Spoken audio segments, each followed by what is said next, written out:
बिहार में दूसरे चरण की बम्पर वोटिंग होने के बाद अब 14 नवंबर को नतीजों से पहले देश की 11 एजेंसियों ने एग्जिट पोल दिया है। सभी एग्जिट पोलों का निचोड़ ये है कि बिहार में एक बार फिर एनडीए की सरकार बनती दिख रही है।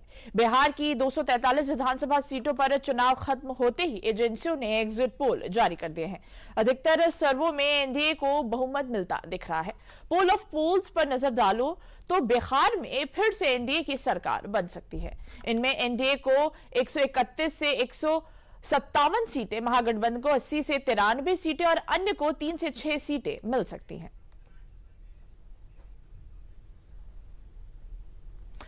अब आपको देश की प्रमुख एजेंसियों के एग्जिट पोल दिखाते हैं। एग्जिट पोल का मतलब स्पष्ट नतीजे नहीं होता है। ये एजेंसियों लोगों से बातचीत के आधार पर सर्वे करती है और उसके आधार पर चुनाव के नतीजे से पहले एक अनुमान देती है।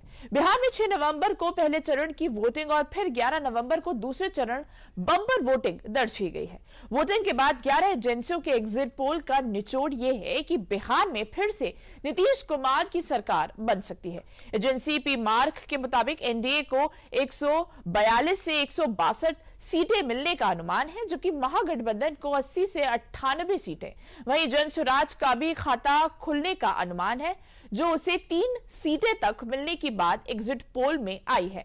INS के एग्जिट पोल के अनुसार बिहार में एनडीए को 147 से 167 सीटें, महागठबंधन को 70 से 90 सीटें और अन्य को 2 से 6 सीटें मिल सकती हैं। पीपल्स प्लस के मुताबिक एनडीए को 133 से 159 सीटें मिलने का अनुमान है। बिहार में बहुमत का मैजिक नंबर 122 सीट है। महागठबंधन को पीपल्स प्लस में 75 से 101 सीटें मिलने का अनुमान है। इसी तरह पीपल्स इनसाइट एजेंसी के एग्जिट पोल में भी एनडीए को 133 से 148 सीट मिलने का अनुमान जताया गया है, जबकि महागठबंधन को 87 से 102 सीटें।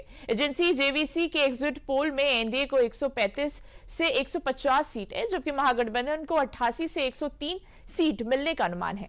वहीं चाणक्य स्ट्रैटेजीज के अनुसार एनडीए को 130 से 138 सीटें, महागठबंधन को 100 से 108 सीटें और अन्य को 3 से 5 सीटें मिलती हुई दिख रही हैं।